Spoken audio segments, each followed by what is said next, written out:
Socks for Mom podcast. My name is Becky and I am your hostess today. I will be talking about all kinds of knitting things because that is my passion.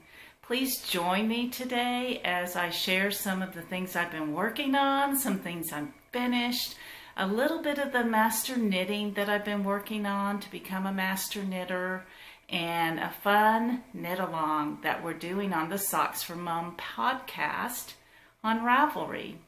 You can also find me on Instagram as Socks for Mom, and I have a blog that I've written for many years called knittingintherockies.wordpress.com. So let's get started. As you can see, or maybe not see so well, I'm wearing my finished exploration station. Yay! I am so glad to have this done. Some of you may recall that I started this with my knitting friends in Colorado, and I was busy packing up, moving, and so I did not do this the way we all had intended, which was to spin different breeds of sheep on our spinning wheel and knit the whole thing with that. I took the easy way out and used some stash yarn, and so here is my finished exploration shawl about a year later than everyone else's, but it's done. I love it. It's big. It's finished with an I-cord bind off, and I actually made a little video showing you how that's done that I'm going to pop in here at some point, probably at the very end, because some of you may not be interested in that. So that's all finished, and I couldn't be happier. I also finished my monkey socks by Cookie A, and here they are. And I do have to tell you that I'm not very happy with them. I went against my better judgment. I knit the pattern as it was written with a plain stockinette heel, and I don't know where my mind was because I know that this heel does not fit me very well, but I went ahead and I knitted it, and sure enough, when I'm wearing them around, they just bag down around here. I really need more pull in this area of my heel, so I typically knit my heel with a 3-stitch garter along the edge, and I do a slipped stitch heel or an eye partridge heel, fish lips heel, fish lips kiss heel fits me very well, but a stockinette heel does not fit me. So I'm not sure what I'm gonna do. I think these may end up in the frog pond, because I will tell you that I really love the yarn, and the whole time I was knitting with it, I kept thinking how lovely a featherweight cardigan would be with it. So I'm going to set these aside for a while and think about it. I might end up ripping it out and knitting the heel that I know works, or it may end up as a cardigan. We will see. So what else am I working on? Well, I could not resist when the Curious Handmaid started talking about she was releasing a new pattern when she went to Rhinebeck. She collaborated with Hugh Loco, who dyed the yarn. Helen designed a pattern, and the yarn was dyed for the Grocery Girls, which that is a wonderful podcast that I really enjoy. And she named the 2 colorway kits after the 2 sisters in that podcast. She released it, and I did a pre-order, not really knowing what it was going to look like, but knowing Helen Stewart, I knew it would be wonderful. And I went stash diving. So deep in my stash, I bought some fiber optic yarn at the Estes Park Sheep and Wool Festival a few years ago. And the color is called Razzmatazz. And it's a merino wool. It has cashmere in it and just a little bit of nylon. So I knew I wanted it as a shawl because it's super, super soft. And so I had 2 skeins of this, 2 hanks of it, and I ordered some Hue Loco yarn because I wanted to have a little bit of that yarn in it since that was a collaboration. And I got these 5 minis because the pattern calls for 5 minis right here. And I love what she called this combination. It's called Grumpy Pants.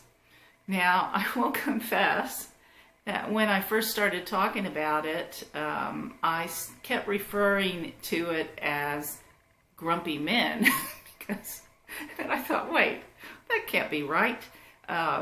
So the correct name is Grumpy Pants. And just look at those colors. I think they will be splendid in this shawl. But I'm resisting casting on. I did knit up as far as I could get without the colors. Because I knew once I started adding in the colors, there would be no turning back. Actually, that's the wrong side, sorry. There would be no turning back, and I have a few things I need to finish. So it's waiting for me. It's waiting for me to start it. And it will have to wait. I will have to restrain myself, which is really hard because I really want to cast that on. The other thing I'm working on is we have a knit-along going on in the Socks from Mom podcast group on Ravelry. Sorry, it's hard to have everything not get tangled up over here. But I have started knitting my Christmas socks. They're coming out of the Christmas bag that I made. And I will be giving this away in early December to somebody. I'll do a random draw with everybody participating. I've wanted Christmas socks for so many years, but I'm always busy knitting Christmas presents. And this year's the year I am making some for me. So here's the pattern I'm using. It's called Fred and George Socks. The pattern's by Rachel Coopy. She's an incredible sock designer. I love all of her socks. And this was found in, let's see, it's found in the unofficial Harry Potter knits book. So I started mine. We were just up in Denver helping our daughter move, and I cast these on just up there a few days ago. And here they are so far. They are so much fun. I'm really enjoying them. Have my little peppermint progress keeper, and I'm using these, I don't know if you can see them, but I'm using these little star stitch markers, which are fun. So these will be mirror socks. And I've decided I'm going to not knit them consecutively. I'm going to knit them one at a time because I think it'd be too hard for my mind to flip back and forth between the color work because they're mirrored and I think I'll get confused. So this is what I'm knitting on, and I hope I have heard from many of you, and a lot of you are joining along in this knit along, and I hope we have more joining. So please come on over to the Ravelry thread and join us. And you can be wearing Christmas socks in December too. So that's what I've been working on. When I was up in Denver, everything just fell off the table. When I was up in Denver, I did a little bit of yarn enhancement. My daughter had not bought my birthday gift yet, and she took me over to a yarn shop I love in Denver. It's called Colorful Yarns, and told me to go shopping, so I did. And this is what I bought. And I bought some more Hue Loco yarn. She is a Colorado dyer, and so you can find her yarn in shops there. I don't know where else she sells them, but the colorway is We Love Cupcakes. And so right after we went to the shop, if you're following me on Instagram, you probably saw this. My daughter and I went over to a cupcake shop right next door because we both have October birthdays and we both got a cupcake. And I couldn't resist getting one that looked just like this. It was a strawberry cream and it was delicious. So I got some of this, and I'm saving it for a special sock design that I'm working on that you will hear about later on. And on my last podcast, I talked about this incredible Uschatita, I don't know how you say that, yarn from the Netherlands. And I forgot to tell you that this woman is actually in medical school. So I already had these. Whoops, I didn't have those. I had these. And I added this. I got one more. This one is called Apple Teeny. It's not really focusing, but these are the 3 colors now. So this one has like baby pinks in it. This one has beautiful blues. And this is a nice minty color. They all seem to have this purpley color here in common. And I'm still looking for a pattern to use all 3 of these. So if anyone has any ideas, please shoot them my way, because I want it to be really special. So I got this skein. The other skein that I got, that I can't really, maybe I'll show you some of it. I had heard a lot of knitters in the UK talking about this yarn. It's dyed in Ireland. It's called Life in the Long Tall Grass. And I love that name. So I couldn't resist getting this one. I'm not really recalling what the name of this color is. I kind of want to think it's Tin Can or Tin something. Anyways, I got this and I balled it up. Actually, I was in the yarn shop and she said, "Do you want me to ball this up for you?" And I said, "No, because I really shouldn't knit on it until I get home. I've got other things to knit on." Well, guess who wound it up in a ball at home? When I got back to my daughter's house, it just was calling my name, and I had a design in mind, and I had a concept working in my head, which I'm going to tell you about in a minute. So I've started designing a sock for these. So let's see, those are my 3 purchases I made while I was there.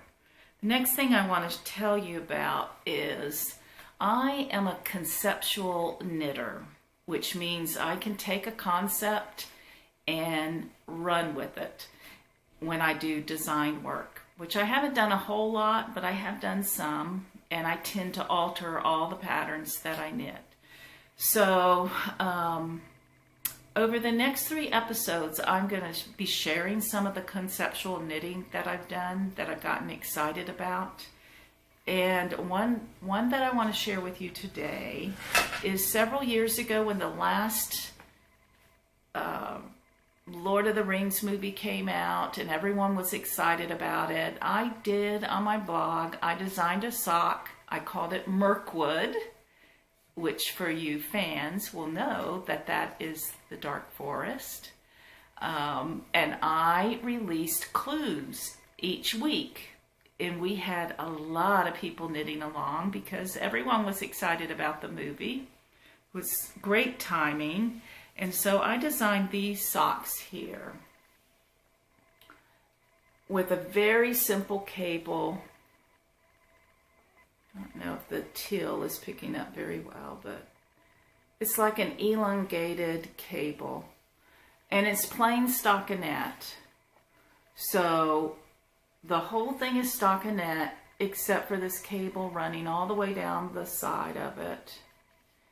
And it has, I believe it has an Eye of Partridge Hill. I can't really remember. But this is the heel I was mentioning that I really love, that has the 3 stitches, garter stitch along the side, and it just clings to your foot a little bit better. And I learned this heel technique from Charlene Church many years ago in one of her books, and I always plug it in because it's my favorite heel. So anyways, this is a conceptual knitting thing because I was inspired by the movie. It was a lot of fun to do this. So with that in mind, I have something planned for 2018 that I would love for a lot of you to join in on. I will tell you that my concept is Alice in Wonderland because there's a lot of incredible, there's a Wonderland yarn out there, if you don't know. There's some Wonderland Dear Stella fabric, Dear Stella or Ray Ritchie, or actually it might be Rifle Paper Company. I'm not sure. Anyways, I'm dying to sew with it. So I'm planning something, and I'm planning to have 7 patterns, which I will release each month starting in January. And I'll show you a little bit. I'll show you the first one because I don't know if I really want this to be a mystery, because you always aren't happy with mystery things. I think I've mentioned this before because you don't really know what you're knitting, and I sometimes don't like that. So I would prefer that everybody see the pattern. I will put them on Ravelry. They'll be real cheap. They'll be $2 or $3 just to offset some cost. But this is Alice, because I felt like she needed a dainty little sock for when she fell down that rabbit hole. The back is going to be, as you see, it's going to be ribbed.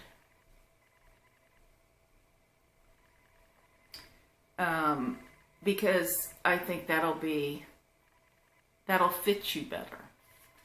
And also, I picked out of Barbara Walker's book, I picked a very simple eyelet design. It's called the Cloverleaf design. It's a 6-row repeat, but you only do something on 2 of those 6 rows. The other 4 rows are knit in the very simple rib pattern.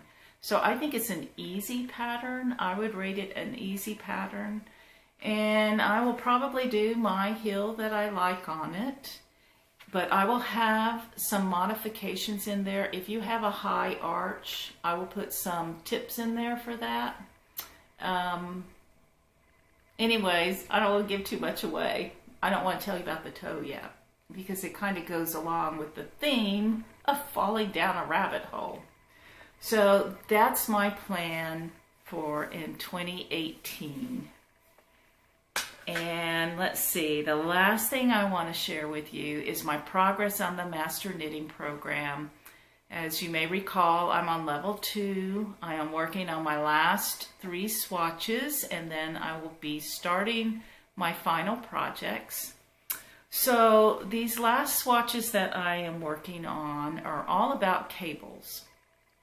They're about cable flare and how to write a cable pattern, what to do about cable flare, how to compensate for that. So I ended up going with this 6-stitch rib. I was going to do, I told you I really wanted to do the stag the stag cable, but it just, stitch count wise, it didn't work out. I would have had to have had a huge swatch because I needed 2 repeats. So I went with this one, and as you can see, there's considerable buckling at the top and at the bottom. And there's a way that you prevent this. There's a way you prevent cable flare, but I'm going to wait until my next podcast to tell you that part, because I have a few extra swatches I have to do before I can tell you. But what I want to share today is a typical problem you get when you knit a cable is all along this edge, the left side of the cable, you can have holes that happen. And there's a reason why that happens. You can also have it when you knit seed stitch. You can also have it when you knit ribbing, just a standard ribbing. The problem is when you transition from a knit stitch to a purl stitch. Because if you think about it, I'm going to include a link of my master co-chair who put a video out there explaining it quite well and demonstrated it. I'm not going to do that, but I will tell you that the problem happens because you are changing from a knit stitch to a purl stitch. And if you think about that, when you do that, you're bringing the yarn to the front and you're having to wrap your needle with the yarn to do the purl stitch, which takes up more yarn than when you're doing knit knit or purl purl. It's that transition from a knit to a purl. It does not happen when you transition from a purl to a knit because of where your yarn is. You just simply move it to the back. But when you go from a knit to a purl, you're wrapping that yarn around. So the solution for it, and I don't think I worked really hard on this, on the tip I'm going to share, and I don't really see any along this edge. But what you do is after you knit the knit stitch, before you transition to the purl stitch, you give your yarn a little tug and you tighten that knit stitch up, and then you knit your purl stitch. And that will eliminate some of that extra fiber and it will cinch up this hole here. And if you do that in your seed stitch, I may see 1 or 2 little gaps where I probably forgot to do that. But if you do that in your seed stitch, and if you do that in your ribbing, when you're knitting a ribbing, that will help eliminate those gaps and those ladders. So that's my tip for you with this cable thing. I also wanted to share with you a little bit of the Aran history because I've been researching that. And you see all these beautiful Aran stitches. As I've researched, what I have found, and I'm just starting in on this part of the research because I have to write a history of knitting report for this level, but there are 3 islands off the coast of Ireland. They're called Inishmaan. I'm really not saying this right. Inishmore and Inisheer. And what I immediately recognized when I saw that was I remember Alice Starmore in her book, Fisherman's Sweaters. I really do believe she probably is a conceptual knitter too, because she names all of her yarns after the flora and the fauna in the Scottish Highlands. And she has named all of her sweaters after various things, like this is the Inishmaan sweater, which in my last podcast or the one before, I talked about how that green sweater that I knit was this pattern, and I didn't know anything about gauge, so it was monstrously big. So you see some of these beautiful cables. I'm sorry, there's a glare. And then this sweater is called Inishir, and it's a tiny little child sweater. And then the other sweater is called Inishman. Sorry, that first sweater was Inishmore. This one, no, sorry, I'm confused. Inishmore. And it's knit with a finer, probably a sport weight yarn. I don't know if you can see that very well. But it's a beautiful sweater too. Let's see if there's another picture. All these are 80s sweaters, so they're big and they're baggy. Anyways, those three, and it's in the section on Ireland in this book, because those 3 islands are off the coast of Ireland. And as I was reading, I found it very interesting that the environment of those islands is harsh because it's on the ocean there, out in the middle. Let's see if I can find a picture here. And the livelihood is fishing, and the men were fishermen. And what I found particularly interesting is that the men, because they were skilled in tying fishing nets and fishing ropes, they were the ones that knit the sweaters, and they used their skills of rope making in their sweaters. The women were the ones that spun the yarn. And I thought that was very interesting, because anybody who sees Aran knitting, it does remind you of ropes with all the twists and the turns. And I just thought that was an interesting little tidbit. Well, I think that's about it for today. We are heading over to Dallas to go to the Lantern Festival tonight. My daughter came back with us from Denver, and we're doing that. And so I need to head on out. But thanks again for joining me. I will put at the end here where you can find me. Consider subscribing if you enjoyed this, and then you will get an update the next time I release another podcast. And consider coming on over to our Ravelry group. Thanks again, friends. Great to talk to you. Bye. Hi friends, I'm super excited today because I'm finishing my Exploration Shawl by Stephen West. Yay! I'm knitting the I-cord bind off right now, and it's a great bind off to have in your toolbox if you've never tried it before. I'm going to give a quick little demo, but there's lots of great tutorials out there on YouTube. This is a 3-stitch I-cord.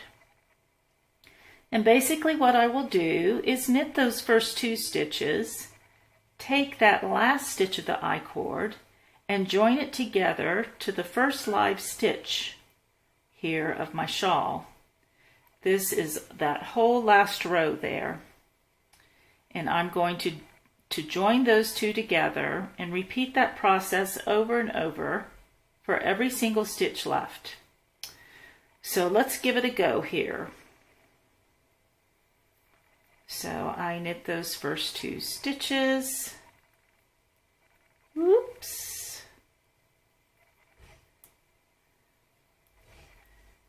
And then I join these 2 stitches together through the back loop. Give it a tug. Transfer those 3 stitches over. And I repeat that process for the next stitch. Knit the first 2 stitches,